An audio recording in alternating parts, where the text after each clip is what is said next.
Cameron Hale had never believed in snooping. In his mind, love wasn't built on surveillance. It was built on trust. And for most of their 5-year marriage, that trust had been steady as stone. He and Layla weren't the couple who fought over passwords or phone calls. They were the couple who laughed over Sunday morning pancakes, left little notes on the fridge, and texted each other memes from across the couch. But even the strongest walls can crack. Before we begin, please like this video and subscribe Relation Tales. We're grateful for each and every one of you. Let us know where in the world you're tuning in from. We'd love to hear from you in the comments. Let's begin. Layla had flown out to Miami for her best friend Morgan's bachelorette party, a 5-day trip filled with beach clubs, yacht parties, and what she called one last taste of freedom before Morgan tied the knot. Cameron wasn't thrilled, but he understood. Layla had always been the outgoing one, the spark in every room. He'd kissed her goodbye at the airport, told her to have fun, and meant it. What he didn't expect was complete silence by day 2. No texts, no calls, no stories, no updates, just silence. At first, Cameron brushed it off. Maybe her phone died. Maybe she was just immersed in the moment. Maybe she needed a break. He waited until that evening and sent a lighthearted message. "Don't forget about me while you're soaking up the sun." Smiley face. No reply. The next morning, he tried again. "Hey babe, just checking in. Hope you're okay." Still nothing. It wasn't until he tried calling and realized he was going straight to voicemail that the chills sank in. She hadn't just stopped responding. She blocked him. His chest tightened. There was no fight, no cold shoulder, nothing that made sense. He went through every recent moment in his head. Had he upset her? Missed an important date? Said something wrong? He stared at the photo of them from last Christmas. Layla in her red sweater with snow in her curls, smiling against his cheek.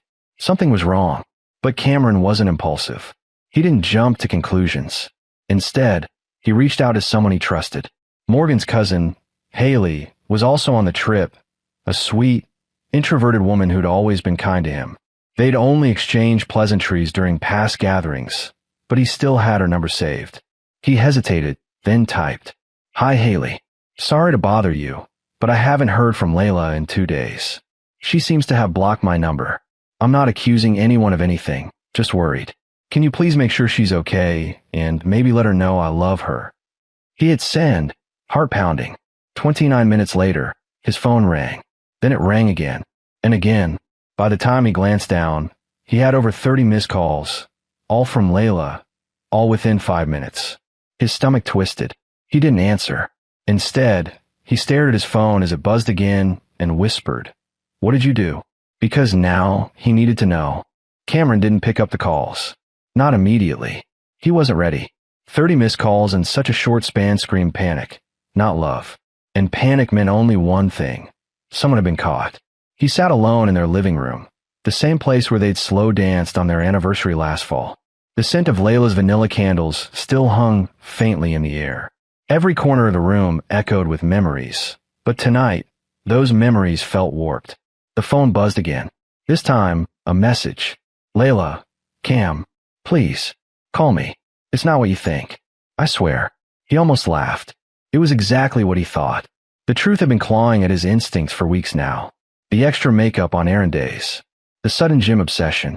The random smiles while texting someone she called Tasha, a name that never showed up in their conversations before. He didn't want to believe it back then, but now, it was staring him in the face. Still, Cameron was a man of calm, not chaos. So he waited. And then, he called Haley. She answered in a whisper.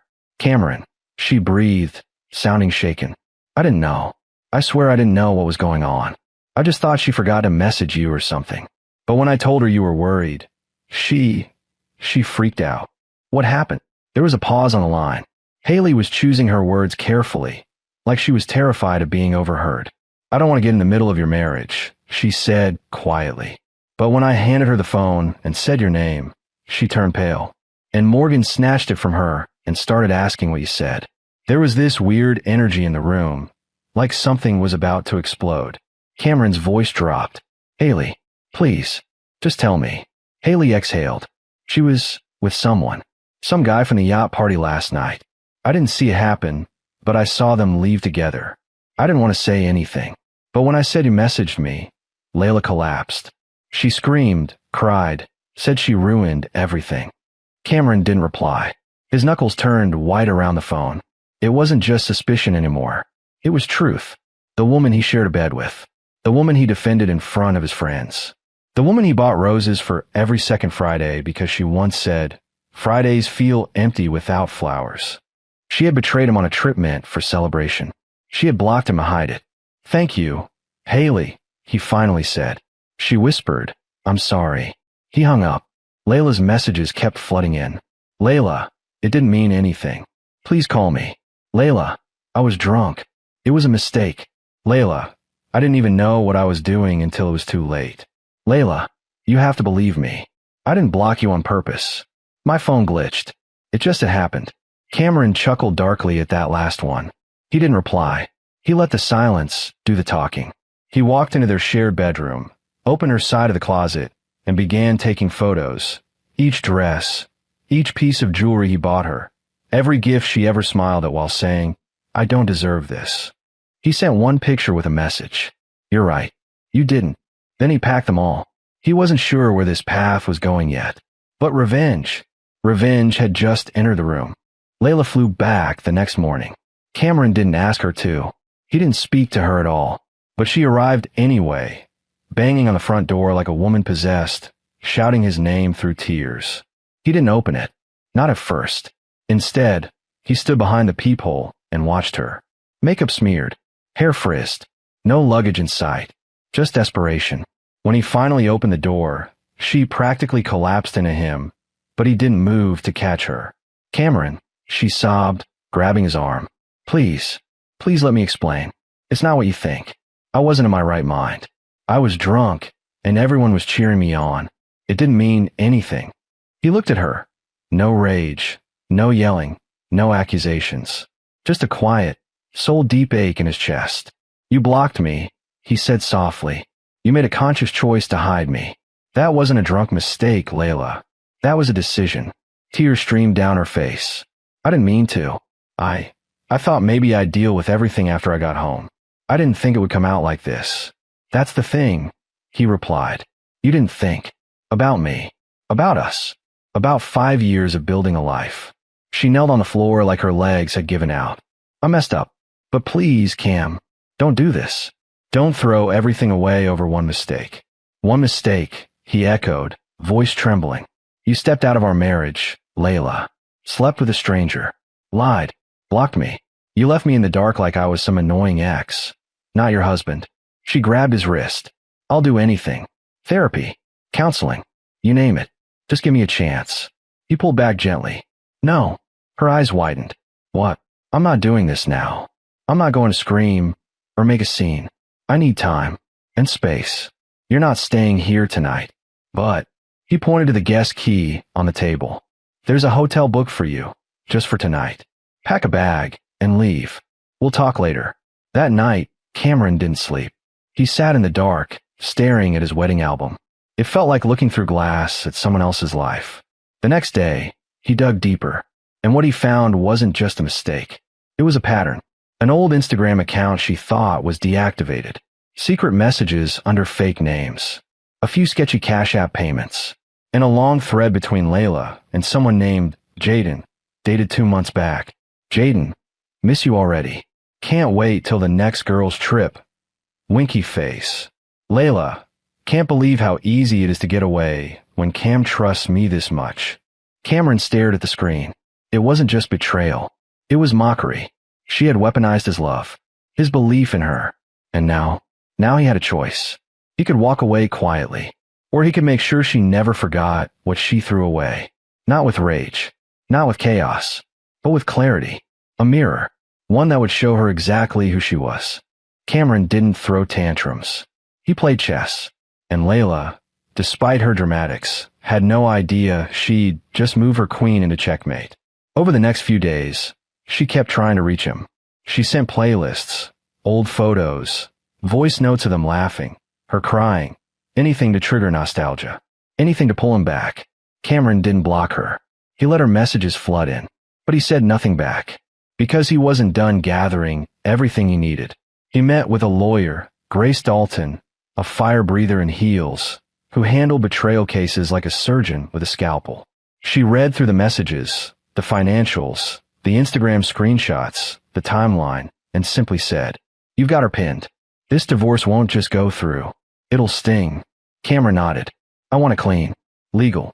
Precise. No emotional explosions. I want her to feel it without me ever raising my voice." Grace smiled. "Then let's begin."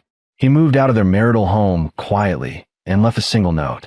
"You gave pieces of yourself away while pretending I still had all of you. So I'm giving you what you gave me. Silence. And a goodbye." But the real twist wasn't in the divorce. It was in what came next. See, Cameron had always supported Layla's influencer dreams. He helped her launch her boutique skincare brand, Sorella Glow. He filed her LLC paperwork, built her e-commerce site, got her connections through his cousin who managed mid-tier beauty sponsorships. In short, he built the bones of her brand. And legally, half of it belonged to him. Layla thought she was walking away with her followers, her fans, her self-made empire. What she didn't know, Cameron still had admin access. He never used it after they launched, but he never gave it up. And when the time came, he logged in, not to destroy her brand. No, that would have been petty. Instead, he made a small, unnoticeable update. He redirected her store's domain to a blank page that read, "This site has been paused while the team takes time to reflect on values and authenticity." Below that was a simple button. Read the statement. Clicking it opened a heartfelt essay. Not bitter, not accusatory, but calm, sincere, and devastatingly transparent. It told the story of a man who built something with someone he loved, only to realize he was building it alone. It didn't name her. It didn't shame her, but it shared truth. It let the audience feel the weight of the betrayal, not as gossip, but as grief. The post went viral, not because it was scandalous, but because it was real. Layla's fan base collapsed within hours. Her comments section flooded, not with hate, but with heartbreak. Did she really do this? Tell me this isn't about Layla. I can't support someone who fakes integrity. Cameron didn't respond to any of it. He just watched in silence, sipping his black coffee by the window. The same window where, 3 months earlier, she had kissed him goodbye before her girls' trip.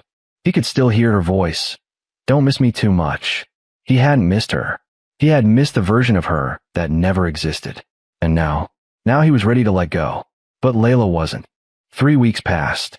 Cameron's story had made waves far beyond what he expected. He hadn't set out to destroy her. But the truth, when laid bare, has a way of lighting its own fires. Sponsors dropped Layla without a word. Her sales tanked. Her Instagram went quiet, then private. Influencer blogs speculated gently. But most people had already moved on. Except Layla. She hadn't. One quiet Wednesday morning, Cameron stepped outside to grab the mail. The sky was overcast, the streets still. And there she was, sitting on the front steps. No makeup, hoodie draped over her knees. Eyes red and glassy like she hadn't slept in days. Her fingers were shaking. "Cam," she said softly, like his name was a prayer she didn't deserve to whisper. He didn't speak. "I lost everything," she murmured, eyes distant. "You didn't even raise your voice. You didn't humiliate me publicly. But the way you walked away, it destroyed me." He stood silent, arms folded. "I thought you'd be furious," she went on, voice cracking. "I thought you'd shout. I braced myself for war. But you gave me nothing. Not anger. Not hate. Just silence. And that was worse." She looked up at him, desperate now. "I don't care about the brand. Or the followers. I just want you back." Cameron finally spoke, but his voice wasn't angry. It was calm, hollow in the way a cliffside sounds after the sea has withdrawn. "Why?" Layla blinked. "What do you mean?" He stepped down to her level. "Why do you want me back? Is it because I made you feel safe? Or because you're scared to be alone now that the illusion is shattered? You want to crawl back to what I gave you, not who I am." Tears spilled from her eyes. "I know I failed you," she whispered, "but I was lost. I didn't feel alive anymore. Every day felt routine, predictable. I guess I wanted to feel something." "You wanted chaos," he said flatly. "You found it. And now you want peace again, on your terms. That's not how life works, Layla. You don't cheat death and expect to return to heaven like nothing happened." She reached for his hand, but he pulled back gently. "It's over." "No." She shook her head. Cam, please.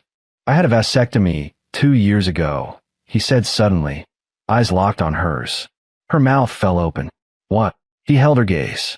You remember when we agreed not to have kids, right? That year when we both decided to focus on careers, freedom, not being tied down. I went through with it. You said you were sure. I believed you. Her hands trembled. So when you texted me last week, he continued, pulling out his phone and showing her the last unread message, saying we might be pregnant. I didn't even flinch. She went completely still.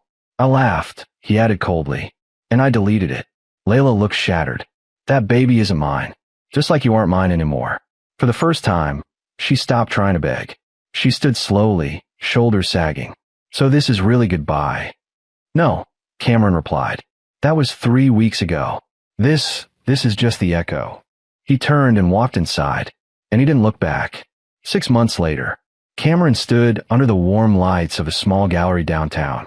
It wasn't extravagant, just a cozy space filled with framed moments, photographs, design work, and simple creations from local artists. He'd rediscovered an old hobby, design, and made it into something new. That night, one piece got special attention, a split canvas. One half depicted a woman standing in the sunlight, blurred and fading. The other showed a man walking into the distance, clear and focused. A visitor asked, "What's the meaning behind it?" Cameron just smiled. Sometimes, the clearest thing you'll ever do is walk away from what once blinded you. The room moved on. Music played softly. He leaned against the wall, sipping his drink. Beside him stood someone new. Quiet smile. Gentle eyes. No drama in her gaze. Just presence. "What are you thinking about?" she asked. "Nothing important," he replied. And for the first time in years, he meant it.